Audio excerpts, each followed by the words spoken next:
Hey everyone, welcome back to the channel. If you've recently updated to the latest version of Windows 11, you may have noticed that the system clock in the taskbar has suddenly shortened the time format and displaying the time in a way that feels a little off. Well, don't worry, you're not alone, and it's actually a pretty easy fix. First, let's open up your settings. You can do this by either pressing Windows +I on your keyboard or by clicking the Start button and selecting Settings. Once you're in Settings, head over to the Time and Language section. You can find it right here in the left sidebar. Now, click on Date and Time under the Time and Language section. Click Show Time and Date in the System tray, then uncheck Show Abbreviated Time and Date. And that's it.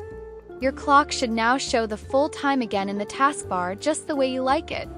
If this fix worked for you, drop a like and don't forget to subscribe for more Windows tips and tricks.